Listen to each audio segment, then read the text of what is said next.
إن الحمد لله نحمده ونستعينه ونستغفره ونعوذ بالله من شرور أنفسنا ومن سيئات أعمالنا من يهده الله فلا مضل له ومن يضلل فلا هادي له وأشهد أن لا إله إلا الله وحده لا شريك له وأشهد أن محمدا عبده ورسوله أما بعد فإن أحسن الكلام كلام الله وخير الهدى هدى محمد صلى الله عليه وسلم وإن شر الأمور محدثاتها وكل محدثة بدعة وكل بدعة ضلالة وكل ضلالة في النار. So today we're going to finish off our discussion regarding the miracles of the awliya, the karamat, al-awliya, and in the previous discussion or in the previous lesson we touched upon a further 6 or 7 points. Within those points, we made a distinction between what are actual miracles or karamat of the awliya and between 2 other things which are not from them.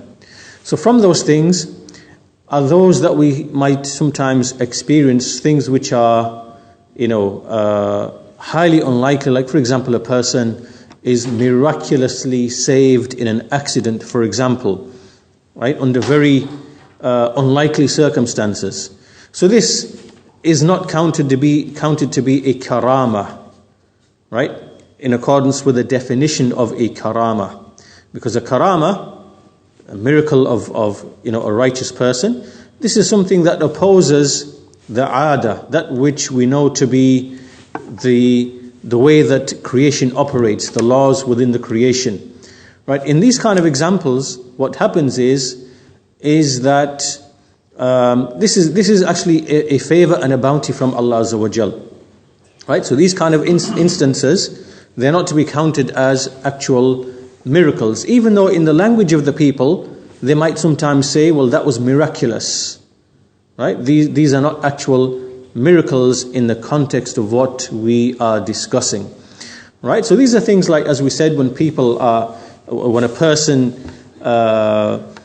escapes death or harm or injury in a very, very, very unlikely circumstance. Or on the other side, maybe he achieves some benefit in which he was extremely likely to achieve. So this is one type of thing which does not enter into the category of the karamat of the awliya. The second thing that we mentioned as well is in relation to what we call al-firasa. Al-firasa is a type of insight or knowledge or wisdom that a person has by which he can understand and know people in terms of whether they are truthful, whether they tell lies, whether they are honest, and be able to work out and figure out things about people. Now this is it's called firasa, and there are a number of different levels of this, and one of them is something that Allah Azza wa Jal, He gives to an individual. It's called al-firasatul imaniyah, right? It is a type of light that Allah bestows and gives to a person, and through that he can, he knows people, their honesty, their dishonesty, and he can figure them out, he can know them. Now this is, as we said, this is one of the types or levels of al-firasa, but there are also other types as well, and the other types are those which, a person, he trains himself and he teaches himself by physical exercises, by psychological or spiritual exercises and things like that, where he removes, emotions and sentiments and biases from himself, and he looks objectively at people, and so in this manner he can acquire a certain quality whereby he can know the realities of people, or understand them and know them. That's another level. This again, all of these things have no connection to the karama. And the third type of firasa that we discussed is a knowledge that you find in every nation and civilization, where they basically look at qualities and features of people, physical features, physical characteristics, and on that basis they are able to determine other qualities, like whether a person is intelligent or unintelligent, whether a person is genuine or not genuine, whether a person is brave or not brave, right? So that sometimes you can tell that from physical features, from the expression, the face, actual physical features of the body. So this again is just simply a type of knowledge. And this knowledge has been discussed within, by Muslim scholars, non-Muslim scholars in many different nations and civilizations. That's another type of thing that enters into firasa. And firasa is a type of, long word in English, perspicacity. It's like, an extreme form of intelligence and wisdom and insight. Right? So what we are concerned with is we're not really speaking about the second two, we are speaking about the first one, which is in which Allah Azza wa Jal, He bestows certain people with this nur or this light and this ability, and they are able to know and understand people. So the point that we're making is even this is not considered to be a karama. It's not considered to be a miracle from the miracles of the awliya. Right? So that was some of the main points that we discussed in the previous lesson. And we're going to continue now. Today's lesson starts at this point, and we're on point number 11. We have a few more points to finish off this topic.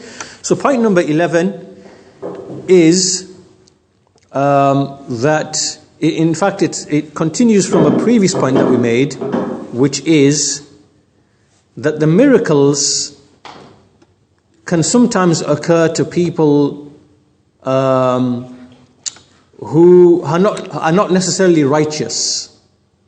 Right? We said that a believer, a wali, a pious friend of Allah is one who has iman, faith, and taqwa, which is piety. But sometimes there are people who maybe they have major sins, maybe they are upon deviation, some sort of innovation. And in some exceptional circumstances, those individuals may be given miracles. And those miracles are not because of them as individuals, but for some other wider objective and reason. So, for example, we mentioned previously that it could be the case that there is a war, and participating in the war are those who are sinful people, are those who are people of innovation, people of misguidance. But because they are engaged in something which is a noble deed and a noble act, then it is not because of them that a miracle has been granted to them, but rather on account of the context and the situation that Allah Azza wa Jal has allowed the miracle to take place as a means of aiding them and supporting them. So this is something that we mentioned previously, and so this next point, point number 11, elaborates upon that. And so the point that is being made here is that sometimes miracles can be given to individuals, and other times they can be given on the basis of a group, a collection of people. It is not necessarily for any one specific individual, but it is based on a group. And this is commonly explained in, for example, in jihad, in the legitimate warfare. There is fought for an honorable and noble purpose, has nothing to do with, the extremism and terrorism of Al-Qaeda and ISIS and these kind of people. But we are speaking here in the context of a legitimate war. And so often, not only just war, but also because jihad can be in ilm, it can be in terms of knowledge, and it can also be in terms of the use of the body. Right? There's physical jihad in terms of the body, and there's also in terms of ilm, spreading ilm. So in either of these two situations, or we find basically that sometimes there are people who are not necessarily upon the sunnah. They may have major sins, they may be sinful people, they may be upon innovation, like something of the belief and practice of the Sufis, for example, or something of that nature. And so they're not holding fast to the sunnah, they're not multazimeen to the sunnah, but they are given aid and support against, for example, maybe some of the malahida, the heretics, the atheists, maybe the Yahud, maybe the Nasara, Jews, Christians, maybe against, the hypocrites, maybe against. So in history there are many examples where we can see, where we see that this has actually taken place, where the people of Islam, they were predominantly people of innovation, but nevertheless they were able to conquer and defeat, other civilizations and other nations. An example could be also here where you see Salahuddin al-Ayyubi, and we know that he was generally upon Sufism and the Ash'ari creed, but he was given victory over the Crusaders on the one hand, and also the Batiniyah, the Ismaili Shiite Batinis. These were people who really, they were hypocrites, but they showed the face of Islam.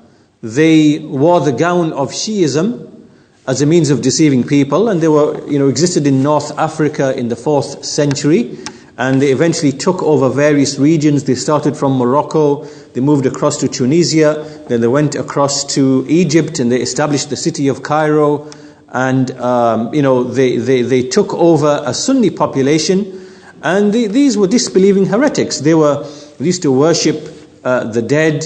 They used to revile the Sahaba. They used to force the people to revile the Sahaba, and all sorts of evil, nasty things. So the people used to hate them. The Sunni Muslims used to hate them. So then Salahuddin al-Ayyubi, he came and he reconquered Egypt, took it away from them, and also we know that he also fought against the Crusaders. But he was upon the Ash'ari Aqeedah, and he was, we know that the scholars that were around in that time were upon that inclination. But we can see here that Allah Azza wa Jal, that He bestows strength, He bestows victory. Strength can be given to a group of the Muslims, even though they are not multazim, adhering to the Sunnah in every respect.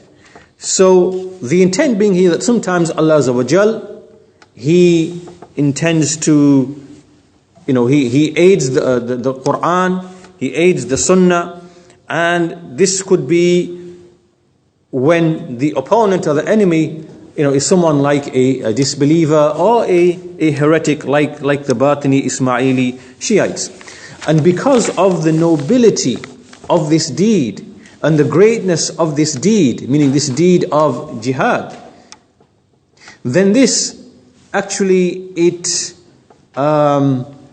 makes insignificant compared to jihad whatever deeds that they might have which are sin or innovations, right? Because this is a principle with Ahlul Sunnah wal Jama'ah, that even an innovator, his sins, his evil deeds, his innovations can be removed by other good deeds which he has, in the sight of Allah Azza wa Jal.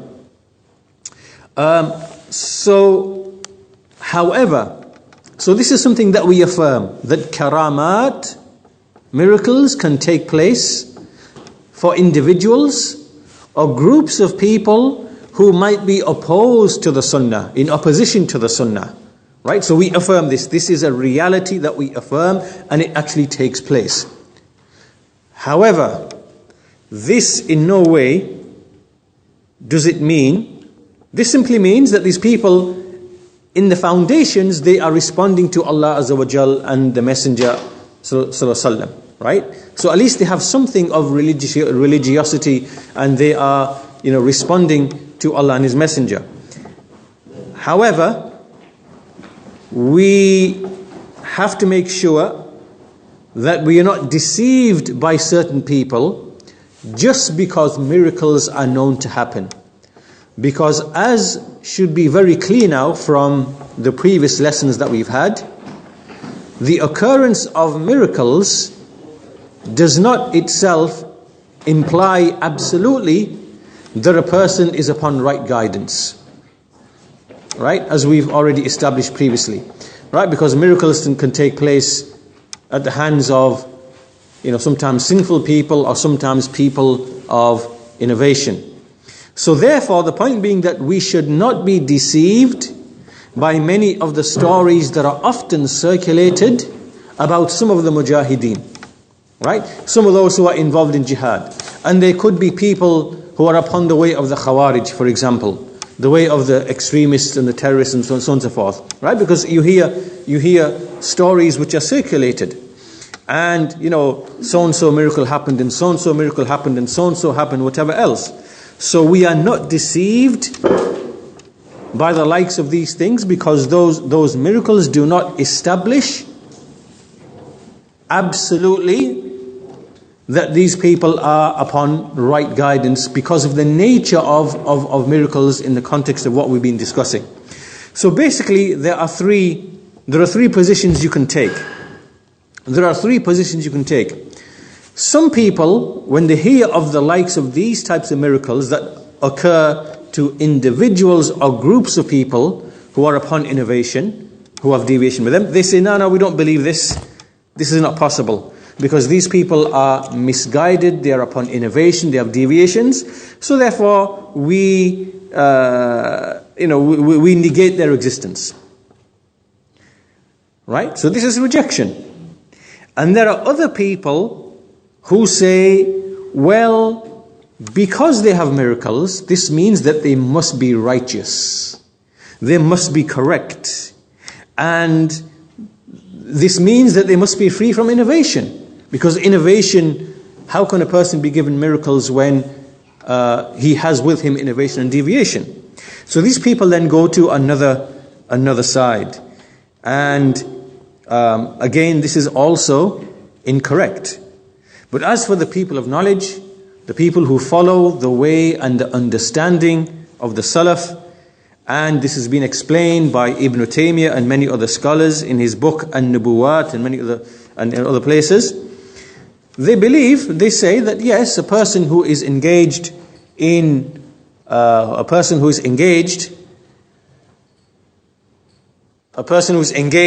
jihad, for example, this person might be given a miracle.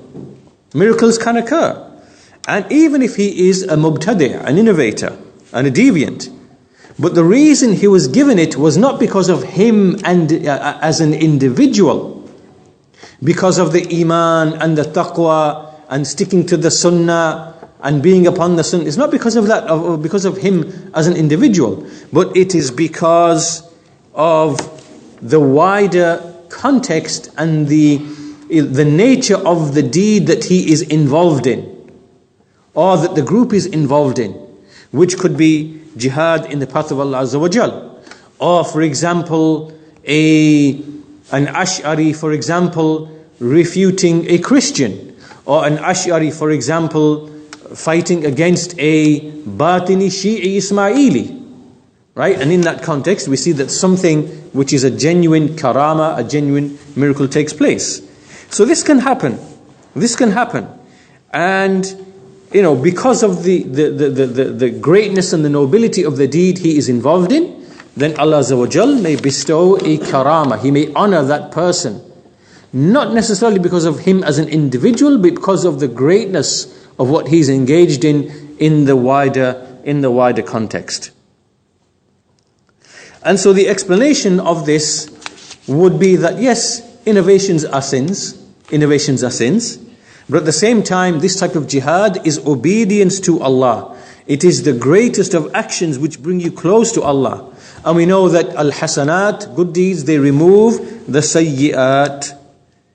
And we know the great effect that jihad has in the removal of sins, the removal of disobedience, the sinfulness of disobedience, and things of that nature. And of course it is a deed that makes a person earn the walaya, the friendship and allegiance of Allah Azza wa Jal. So from this we are then able to understand the main point here is that we establish that the miracle can occur for a wali who has iman, who has taqwa, who makes luzum of the sunnah, he stick to the sunnah. That's the asl, that's the foundation. We established that, and we said that miracles do not happen to other than the awliya of Allah Azza wa Jal. However, there are some unique situations or unique circumstances. for an individual or for a group of people in which miracles can still occur, even though they have sins, disobedience, or something of innovation, something of deviation. And we said that in these kind of examples, there is usually a wider context. A wider context is there's something more that's going on in the picture, and it is not because of that individual or those individuals in and of themselves that a miracle has been bestowed upon them, but because of a wider reason that relates to the context, of the situation. So in light of that, a person who denies that miracles can occur at the hands of people of disobedience, people who are falling into deviation and innovation, this person is incorrect. This person is incorrect. And likewise, the one who accepts them completely and claims that this is a sign of the righteousness and the adherence to the sunnah of a person, he is also incorrect. Because miracles, in light of what we've discussed, do not necessarily prove that a person is in adherence to the sunnah, that he's following and adhering and sticking to the way of the Salaf. Right? So in other words, miracles they are not a criterion for the correctness or the incorrectness of belief, of aqeedah. Right? This is a reality that we have to accept in light of what we have discussed. So this then is point number 11. Point number 12, and this is our final point on this topic, is that in light of everything that we have now discussed, in light of the preceding 11 points on this topic, a believer should now understand and know what is his approach and his perception to this issue of miracles. Meaning, how does he look towards this issue of miracles? That which is obligatory upon him is that he should strive to actualize Iman. This should be his goal. That he strives in Iman, in the branches of Iman. He tries to implement all of the branches of Iman. We know that Iman has many branches, 70 odd branches. He keeps away from all of the prohibitions. He tries to please Allah Azza wa Jal. He strives as much as he can to strive in the path of Allah, in the various forms of striving, the various forms of jihad, in terms of knowledge, striving for action, striving in da'wah, striving, all the types of the various forms, up until death comes to him. This is the way that he proceeds. He is always trying to actualize his Iman. And in all these situations, what is he doing? He is striving to please Allah Azza wa Jal. At no point at all is he ever thinking, I would like to earn a miracle. Right? This is not to be found in a believer. He's never thinking, right, I'm doing these deeds because I want a miracle to take place at my hands. Right? Because there are some people you will see amongst mankind, there are some people, amongst the Muslims, there are some people, their heart is attached to this notion of karama, to this issue of karama.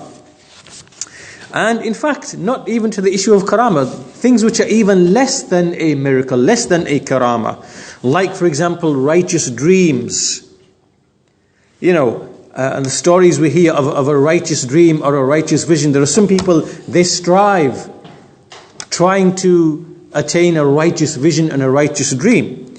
And, they want this to have an effect upon them, upon their Iman, or they want this to be something that they can tell other people. All of this is, the issue of miracles is simply one of belief. We believe in them because mention of them has come in the Quran and has come in the Sunnah, and we believe in them. Beyond that, there's nothing else beyond that, in the sense that it now has some sort of connection to our action, in the sense that we are now striving and trying to seek out miracles to take place at our hands. No, this is incorrect.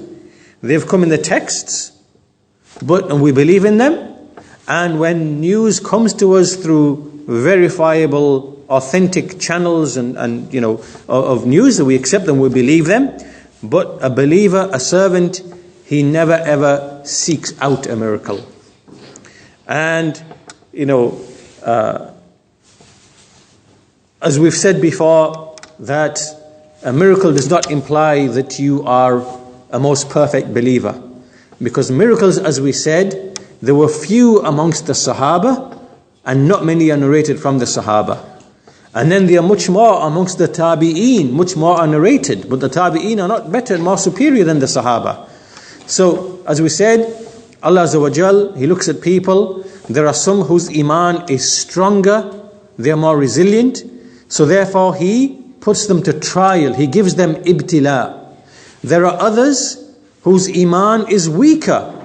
They would not be able to handle ibtila, they would not be able to handle being put to trial in their faith, in their wealth, in their health, in other affairs. So Allah Azza wa Jal, He gives them a miracle because of the weakness of their faith. And on account of that, they become stronger because they realize they need to be grateful to Allah, so it makes that attachment even stronger. Right? So a miracle does not imply that a person has some superiority or some excellence over other people. And so we see that when you look at many of the greatest of the scholars of the Muslims, we see that we don't really see necessarily great miracles being related from them, but we see them being put to trial. Shaykh al-Islam Ibn Taymiyyah was put into prison for a good part of his life, and he died in prison. He was oppressed. And Ibn Taymiyyah likewise, we mentioned Ibn Taymiyyah already, and likewise what happened to Imam Ahmad bin Hanbal. He was imprisoned on the issue of the Quran, the creation of the Quran. He was beaten, he was chained, he was imprisoned, he was humiliated, and so on and so forth. All of this is harm that came to him, tribulation, trial. And likewise we see what happened to Ibn al-Qayyim. Some of these scholars were actually humiliated. Ibn al-Qayyim, for example, he was paraded on the streets of Damascus on a donkey with his head facing down and his back facing up. Right? So he was put on a donkey with his head facing down and his back facing up, and he was paraded around the streets of Damascus for humiliation. Right? Because of, he was following the way of the Salaf, following his teacher Ibn Taymiyyah rahimahullah ta'ala, and the people, they humiliated him. And he was also put in prison as well, with his sheikh, with his teacher. However, we see that this didn't really affect the station and the position of Ibn al-Qayyim. He was praised thereafter, he continues to be praised today. His books and knowledge and ilm is widespread, and it is extremely beneficial. Right? So Allah raised his position. But if you look at how these scholars were treated, they were put to trial because of the strength of their faith, the strength of their iman, the strength of their conviction. So it does not mean that you have to have miracles, that therefore, because you have miracles, therefore now this is a sign of your great, strength in iman. No, this is not the way to look at the issue. So the point then behind all of this is that the criterion is in following the Sunnah. Miracles are not a criterion. Miracles are not a criterion. This is the way of the Sufis and people like them. The criterion is sticking to the Sunnah, following the way of the Salaf, actualizing your faith, increasing your faith, obeying Allah, following the Messenger, following the way of the Salaf.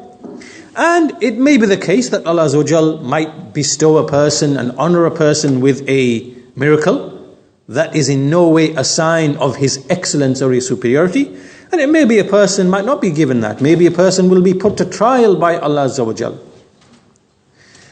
So, as we said, you see there are these Sufis, and they say, for example, like this Tahir al-Qadri, this deviant, he says, blindly follow and place your trust in the awliya, but always be suspicious and check and examine the ulama.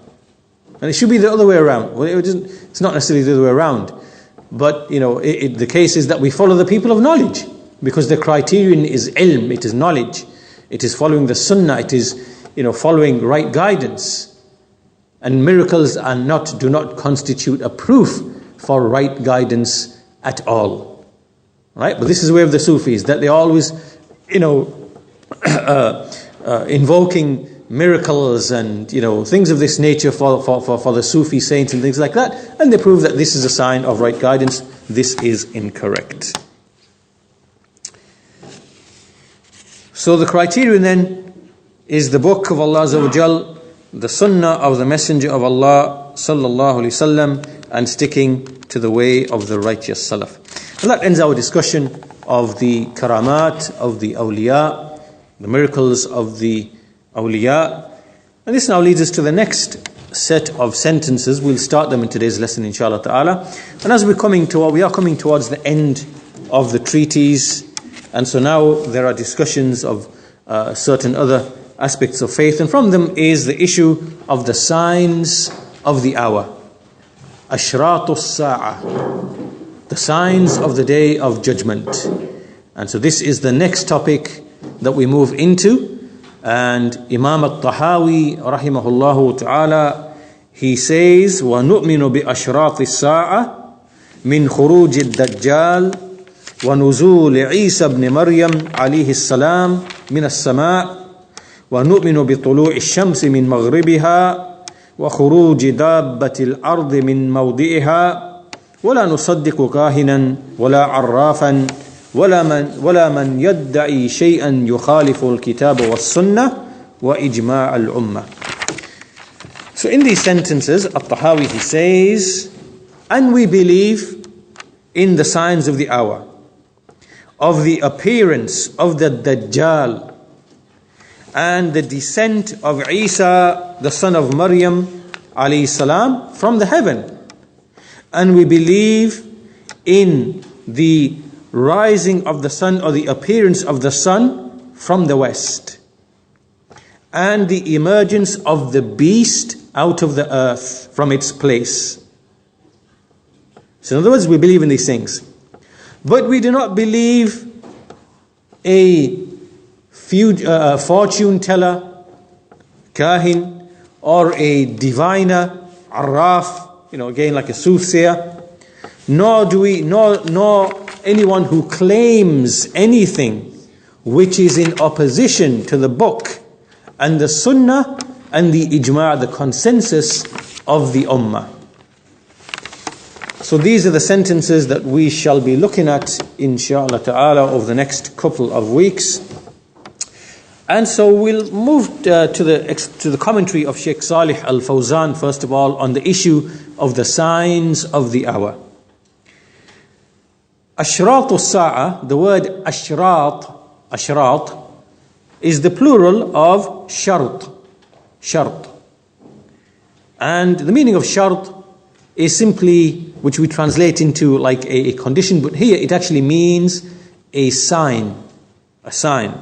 For example, a shurati, which is usually refers to a policeman. We know a policeman is a policeman because we can see the sign from his dress, right? So his dress is like a sign to us, because there's a sign upon him, alama, like a sign that indicates to us that he is a policeman, right? So this is a general concept, the meaning of the word linguistically.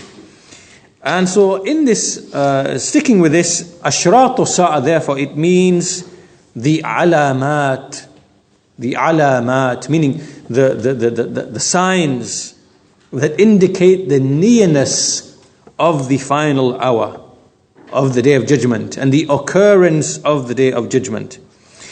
We see that the word ashrat has actually been used in the Quran in Surah Muhammad, the 47th Surah, verse number 18.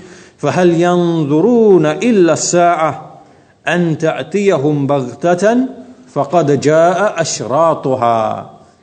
Are they waiting for anything, baghtatan, for it to come to them suddenly, meaning something, that Allah Azza wa Jal only knows the hour. So therefore, are they waiting for it to come to them suddenly? For indeed, some of its signs have already appeared. فَقَدْ جَاءَ أَشْرَاطُهَا. This is because some of the signs had already appeared in the time of the Prophet ﷺ. From them is his coming. His prophethood is a sign.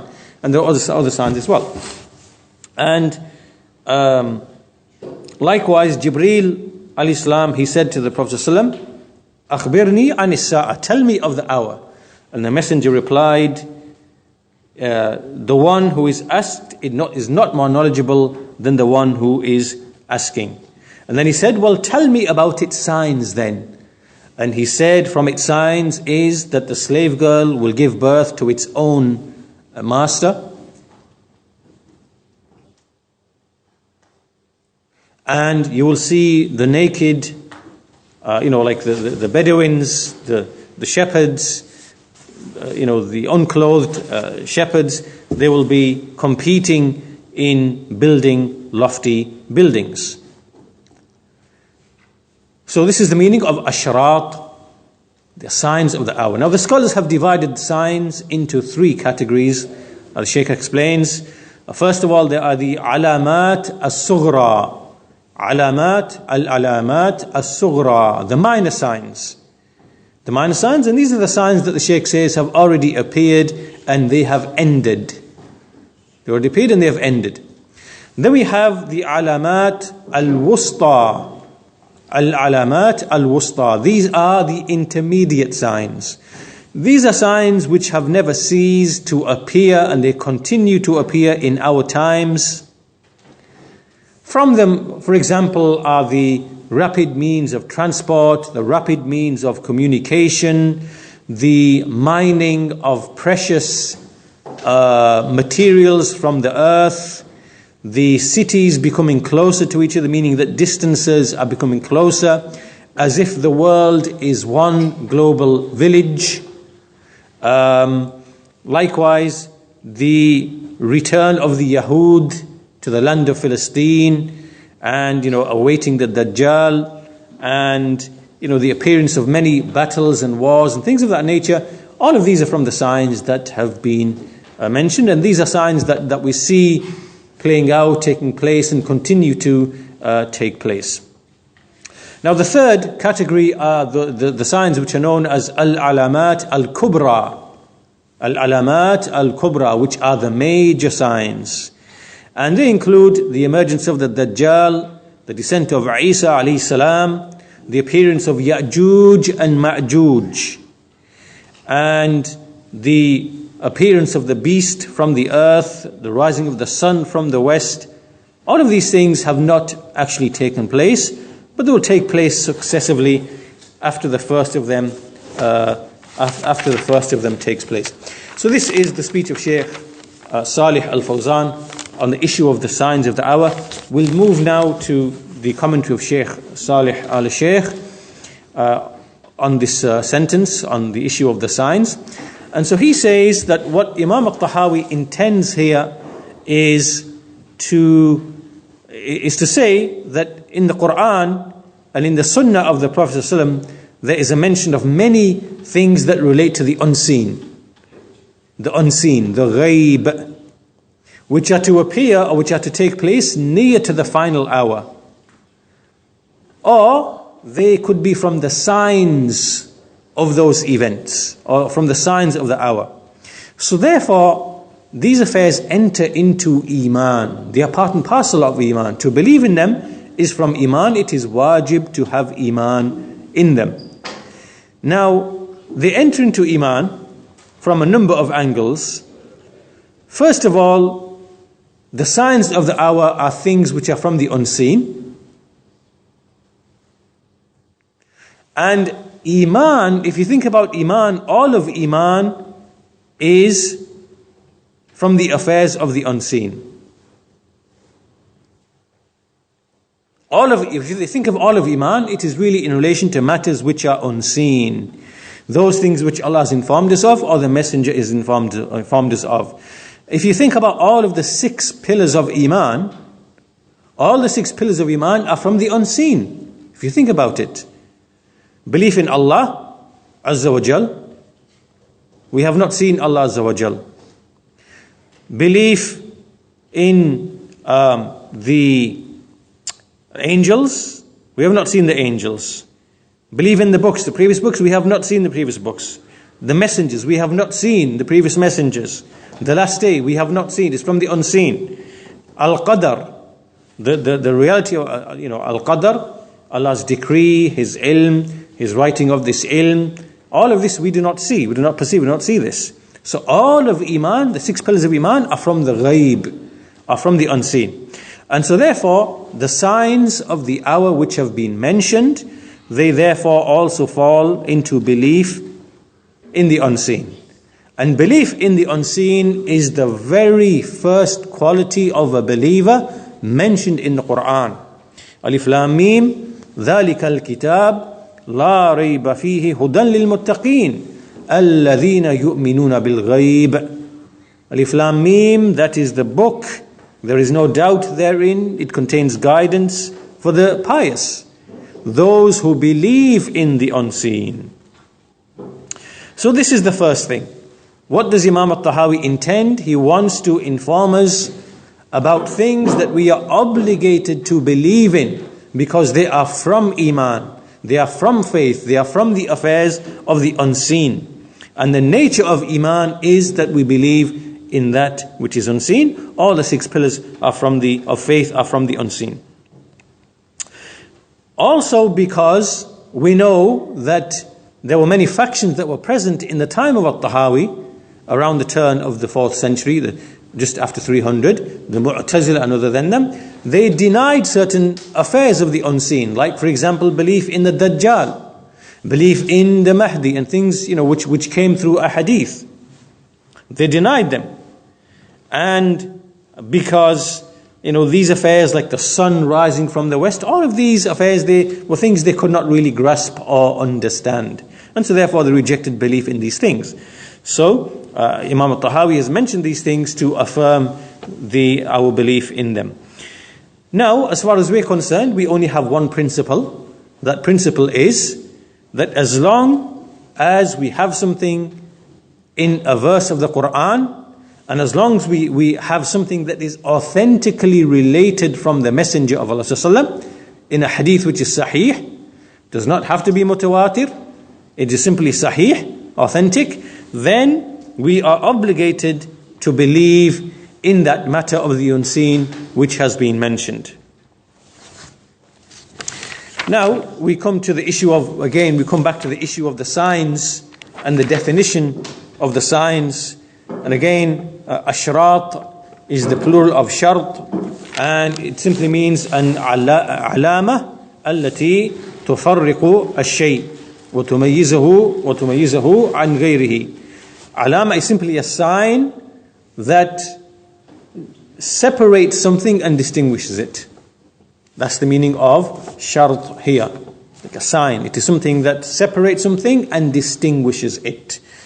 And ashrat here, ashrat as-sa'a, the intent is the ayat and the alamat which inform us about the nearness of the establishment of the hour. So either they tell us of the imminence of the hour, meaning it's very close to happening, in which case there would be the major signs, or that it is approaching, in which case they would be from the minor signs. And again, we mentioned the ayah in the Quran that's already been, the word ashrat, signs of the hour, it comes in Surah Muhammad, verse number 18, فَقَدْ جَاءَ أَشْرَاطُهَا. And this ayah indicates two things, a number of things. Number one, that the hour actually has signs. This is proof in the Quran for signs of the hour, belief in the signs of the hour. And secondly, that there are some signs that have already happened, because the ayah says, فَقَدْ جَاءَ أَشْرَاطُهَا. Its signs have already come. So it means that some signs already happened in the time that the Quran was being revealed. And this implies, therefore, that there are some signs which are very distant away from the final hour, some signs which are closer to the final hour, and some signs which are, indicate the imminence, the very close occurrence of the hour itself. And likewise, we see in the Sunnah, there are indications, the hadith, إِنَّهَا لَن تَكُونَ, meaning the sa'a, حَتَّى تَرَوْا قَبْلَهَا عَشْرَ آيَاتٍ. Indeed, the final hour will not befall until you see 10 signs before it. So therefore, this shows that there are signs which are very close to it, and signs which are distant away from it. And an ayah simply means something that is, very clear and very apparent. It's very wadih. It is, zahir and apparent and very clear, in which there's no confusion. So that's the first issue then. The meaning of shart, it's an alam, it's a sign, and it's indicated in the Quran and the Sunnah. The third issue is, what is the meaning, how have the scholars categorized the ashraq? We've already discussed that from the speech of Shaykh Saalih al-Fawzaan, but there are actually two classifications. Some scholars say they are simply the minor signs and the major signs, that's it. Right? There's alamat, sughra, ashrat sughra, and ashrat kubra, that's it. There's no third definition of the intermediate, signs. So other scholars say there are those which are sughra, those which are wusta, intermediate, and those which are kubra. And the Shaykh says really it's the first one that we stick to and depend upon. The first one, the two classifications, whereas the third one is really more of an explanatory categorization. It's not really necessary. Because there isn't anything which shows, which signs are the intermediate signs. What's the proof? What's the criterion? There isn't one. Right? So there's only minor signs, or there are the major signs. So the major signs are the 10 which are going to happen before the hour, very close to the hour. And everything before that is really from the minor signs. And they're continuously, taking place. So as for the definition, so the major signs, we know what they are because they are clearly mentioned, the 10 in number in the Sunnah. But the minor signs, how do we define the minor signs? And what is the evidence that something is a minor sign? The minor signs are those that indicate the approach or the nearness of the hour, and which are not from the 10 which indicate the imminence, meaning the very close occurrence of the hour. They're not from the 10, but they're just simply signs that indicate that in general the hour is close. And these minor signs, they occurred in the time of the Prophet ﷺ, and they never ceased to continue to occur up until this time of ours, and they will continue up until the major signs then appear. We shall discuss these in a bit more detail, inshallah ta'ala, in a lesson to follow. And this brings us now to the third point. So the second point was to do with classifications. Really, we stick to the twofold classification, minor signs or major signs. The third point that we move to and that we'll finish with, inshallah ta'ala, the third point is that the minor signs are very many indeed. They are very many indeed. And we should understand that just because something is a sign of the hour, it does not automatically mean that something being a sign of an hour, that it is praiseworthy or it is blameworthy. Right? It's important to understand this. Just because something has been made to be a sign of the hour does not mean that thing is praiseworthy or blameworthy, that it is something positive or something negative in and of itself. Rather, it is simply an ayah, a dalil. It's simply a sign and an indication. It says nothing about whether that thing is praiseworthy or blameworthy. Sometimes those signs could be praiseworthy. For example, the splitting of the moon as it relates to a sign for the prophethood of the Messenger of Allah sallallahu alaihi wasallam, this is something praiseworthy. It's mentioned in Surah Al-Qamar at the beginning, where the splitting of the moon is mentioned in connection to the approach of the hour. The hour is approaching and the moon has split, right? So that's a sign of the hour. But it is something praiseworthy because it establishes the prophethood of Muhammad sallallahu alaihi wasallam. And sometimes the sign can be in itself blameworthy, or it could be disliked. It could be unlawful, could be haram. It could be disliked, right? So something being a sign does not mean that it is haram, it is blameworthy, or it is disliked.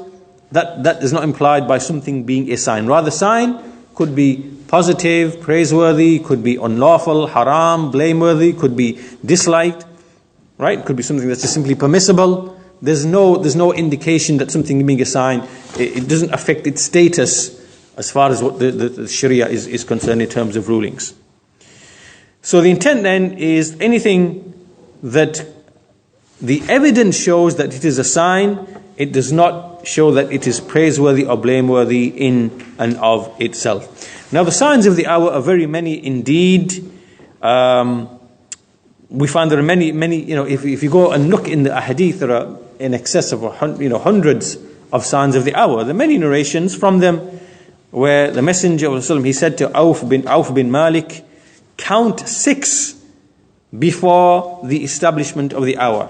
My death, then the conquering of Bayt al-Maqdis, meaning Jerusalem, then 2 deaths, like 2 plagues that will, afflict you, like they afflict like the camels, like the disease amongst the cattle, and then the spread of wealth, the abundance of wealth. Then it continues to the end of the hadith.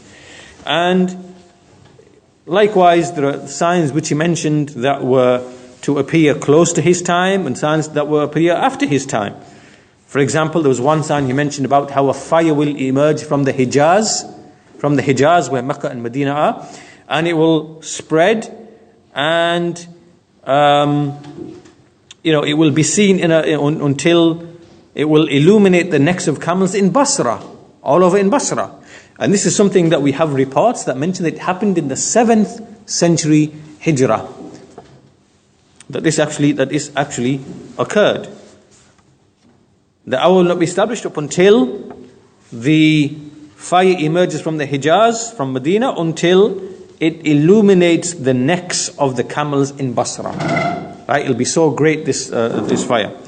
And also there are others as well, the hadith that the hour will not be established up until the peninsula returns back to being green and pastures and rivers. Right? And when you go to Saudi Arabia now, you can see that it's the greenery and growth and agriculture now slowly taking shape. And so the signs are continuously appearing. They're very far. Some that are close to the time of the Prophet ﷺ, some are like 7 centuries afterwards. Some are in our time now, like communication, travel, and so on and so forth. So much has been written on this topic, and there are books that deal with Ashrat al-Sa'ah. Because of the abundance of the hadith in that regard. And all of this we treat it to be beneficial knowledge. It is al-ilm al-nafi'. Why? Because it is something that affects a person. It shows the truth of the Messenger of Allah sallallahu alaihi wasallam. By studying this field, we know that the Messenger of Allah sallallahu alaihi wasallam, it's another angle of proving and establishing that the Messenger of Allah sallallahu alaihi wasallam was indeed a truthful messenger. It also is something that increases a person's faith. It is also something that supports a person's faith as well. So all of this indicates the sidq of the Messenger of Allah sallallahu alaihi wasallam.